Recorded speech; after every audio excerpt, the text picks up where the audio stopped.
I was making a sandwich. Just using the toilet? Whatever you need. Dead.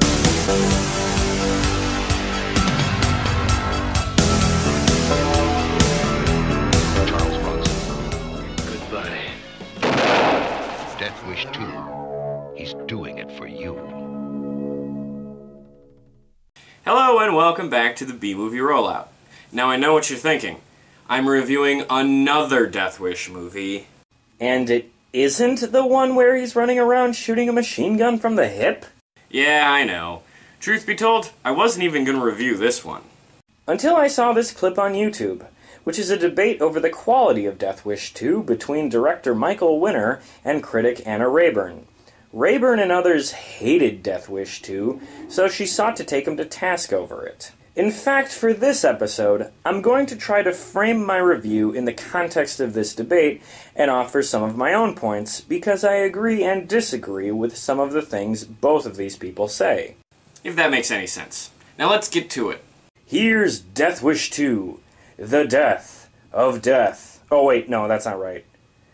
Death Wish 2, The Face of Crack. Wait, no, that's not it either.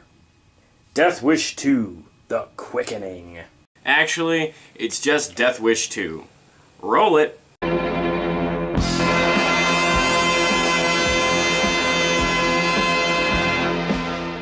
Movie opens to intro credits played over a radio report discussing an astronomical rise in crime. The only way we're going to win, make no mistake, this is a war. Now remember, this is a Death Wish movie. This entire series is about advocating a military-style approach to crime and criminals. It's entirely black and white. Those who commit crimes are the enemy, and they must be destroyed, plain and simple. This message got a little muddled and cartoony in the later sequels, as the series also raged about police incompetence. Sometimes the law works, and sometimes it doesn't. But this all-out war stance against anyone who breaks the law was something the filmmakers took very seriously early on. In fact, director Michael Winner claims that the rise of crime was the reason Death Wish 2 was made in the first place. The mammoth rise in street violence that we had prophesied had come about. Death Wish 1 was on many of the 10 best of the year film lists in America, was treated very seriously, and I think society has now changed enough 8 years later, which is a long time to wait for a sequel, to make a story of some relevance. Say what you will about the film's absurdly simplistic worldview, both Death Wish 1 and 2 were financially successful, and the former even received some good reviews. Now let's go back to the opening credits for a minute. Pretty decent music, right? Any guesses on who did it? Latest crime statistics released today show an alarming rise in violence. Led Zeppelin's Jimmy Page. Weird, right? I mean, Zeppelin kicks ass, but that's a little out of left field, isn't it? For one, Led Zeppelin had one of the strictest anti-soundtrack policies for a band ever. And two, when you think of classic rock bands that did scores for epic action-adventure movies, who comes to mind? Maybe AC/DC?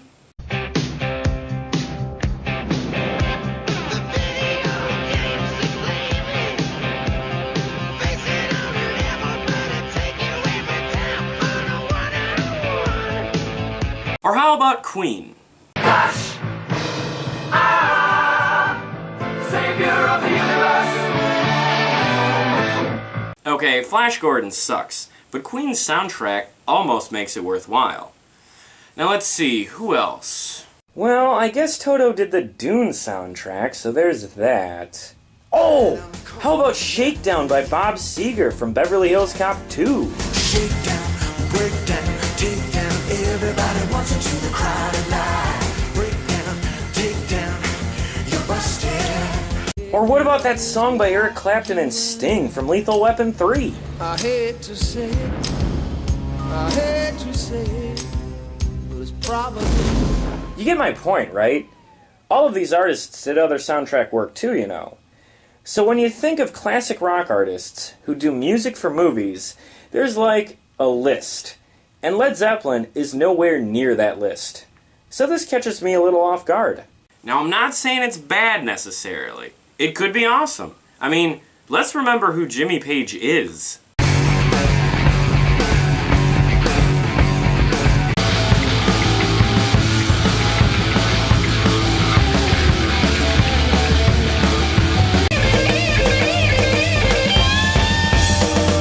one of the greatest rock guitarists of all time. So how much of that epic guitar soloing are we in for?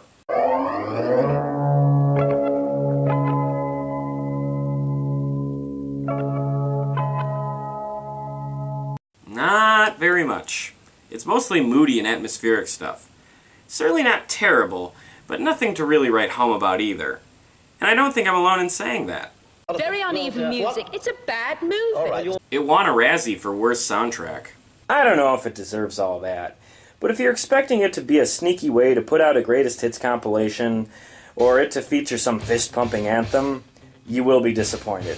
But if you like more atmospheric instrumentals, you might want to check it out. Sorry, I didn't mean to turn this into one of my music episodes. Let's get back to the movie. Charles Bronson, again playing the role of Paul Kersey, goes with his girlfriend, played by Jill Ireland, to visit his daughter, who is still under psychiatric care, as she hasn't recovered from the traumatic rape she survived in the first movie. Now let's give some credit where credit is due here. The filmmakers treat the notion of rape-induced trauma with much more sensitivity and dignity than a lot of other movies. Remember Snake Eater 3? I'd like you to meet our daughter, Vivian. Vivian, this is our friend, Mr. Kelly.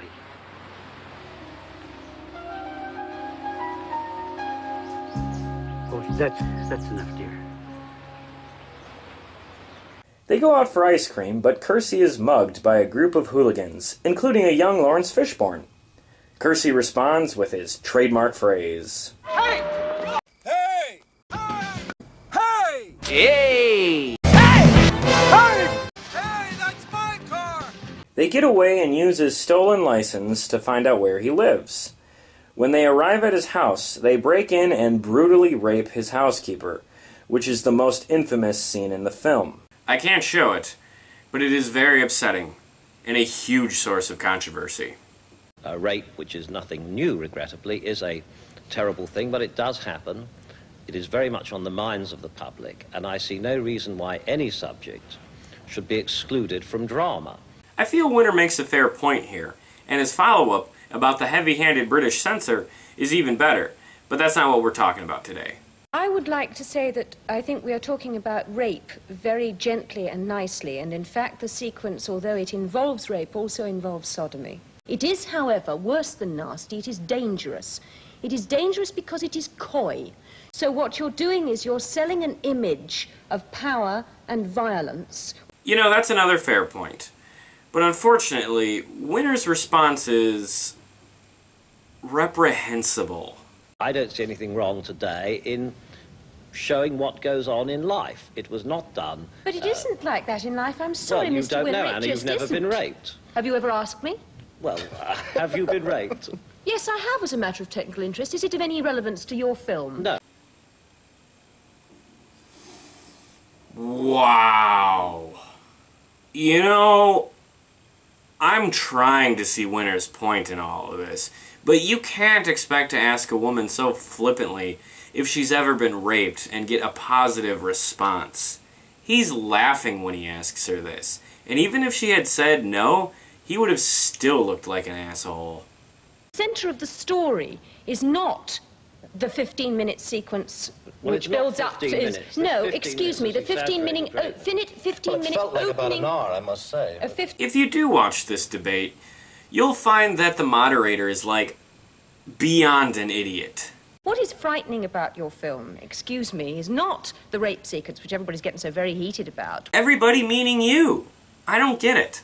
She spends this whole debate taking a lot of low-blow shots at Winter and then tearing the movie to shreds almost entirely because of the rape scene, but then runs away from it, as if that criticism is below her and not the real problem of the movie. Nobody comes out of this debate looking good. When Kersey gets home, they ambush him, knock him unconscious, and kidnap his daughter. They rape her too, which causes her to jump out a window and impale herself on a fence. God, this is a vicious movie. But I think I know why they got Jimmy Page for the soundtrack. Kidnapping and raping, at least statutorily, young girls is something Jimmy knows a little something about. If I play guitar, I'd be Jimmy Page. The girlies I like are underage. Anyway, we know what's coming next. Kersey's about to become the vigilante. First, he channels Rocky IV to get in shape.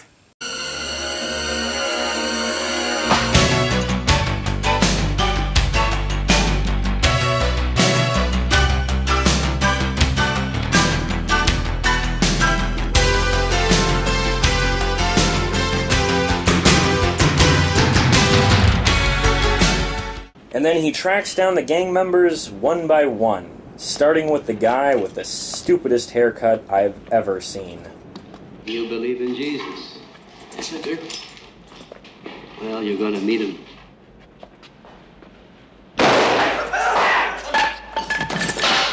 Best scene of the franchise.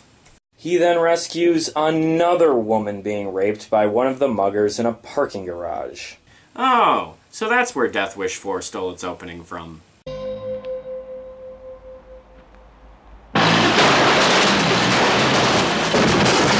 Huh. You know, I never expected to actually use this. He tried to kill me with a forklift.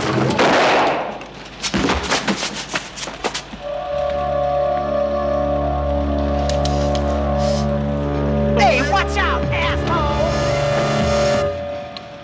Goodbye. The cop from the first movie catches wind of these killings, so he comes to LA to stop Kersey. But this storyline really doesn't go anywhere. Kersey catches up to the remaining 3 gang members, including Nightmare on Elm Street 3 survivor Laurence Fishburne, who are dancing like morons in a park. Seriously, what gang does this? He follows them to an arms deal and opens fire. The cop stalking him also shows up, but he's killed. Kersey kills Fishburne in a particularly funny way.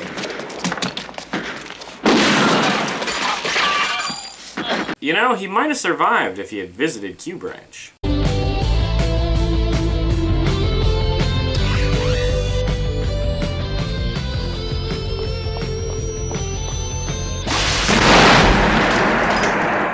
Something we're making for the Americans. It's called a ghetto blaster. Kersey kills another goon, but the leader gets away.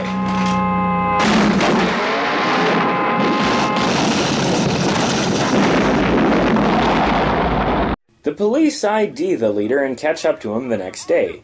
Watch how many cops it takes to bring him in.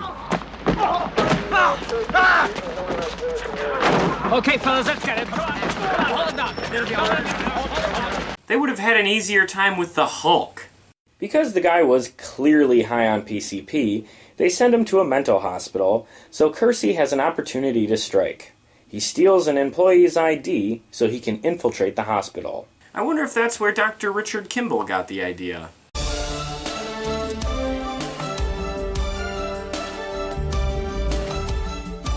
Before he strikes, he proposes to his girlfriend. Let's get smashed. Then I want it in writing. Now that's my kind of woman. He then infiltrates the hospital. I was told that Mr. K would be here on duty. Mr. K? Do you mean me? Well, I'm reviewing this movie, so I guess that means I'm on duty. Well, Mr. K, I'm already late. Alright, I'm almost done. Hey, film school. Stop reviewing my movies. Kersey attacks the guy right away, and despite getting his ass kicked, he manages to throw the guy into some electroshock machine, which electrocutes him to death. I'd offer you a drink, but I can see you're already a little buzzed. Pretty lame for a Death Wish movie. Hey, Freddy. I'm going to take care of your dandruff problem for you.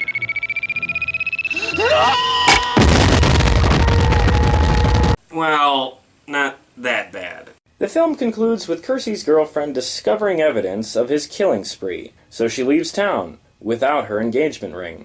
When we cut to Kersey, he doesn't seem all that bothered. Betty's giving a new building party next Thursday. We'd like you to join us. I'll be there. Are you sure you're free? What else would I be doing?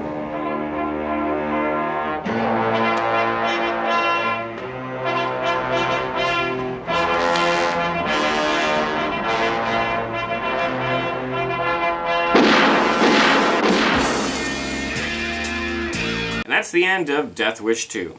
So, Is it a bad movie? Well, it's definitely an ugly movie, but I think that's what it was supposed to be. The filmmakers wanted a gritty, brutal film about punishing vicious criminals, and they got it.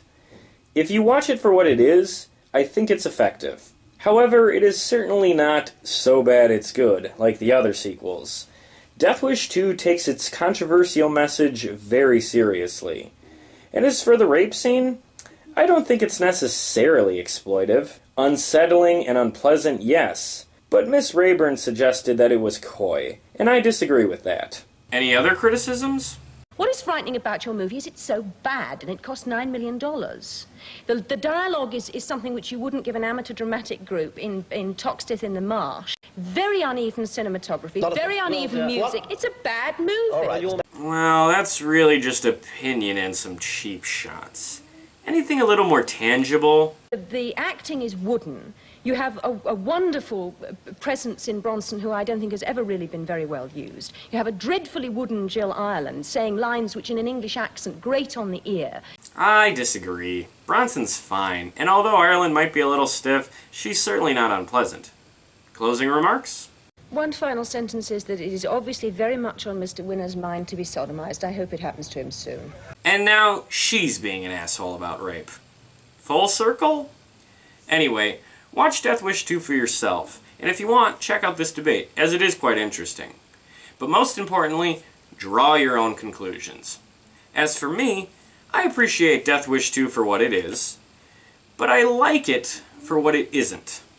And it isn't Death Wish 3, 4, or 5.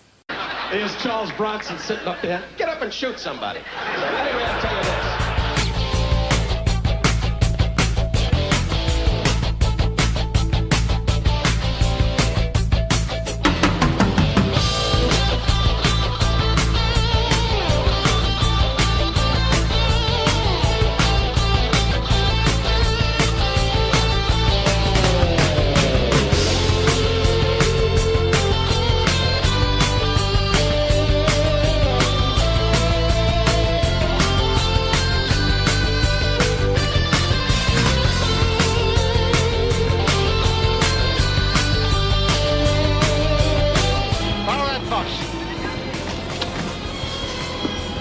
It isn't moving.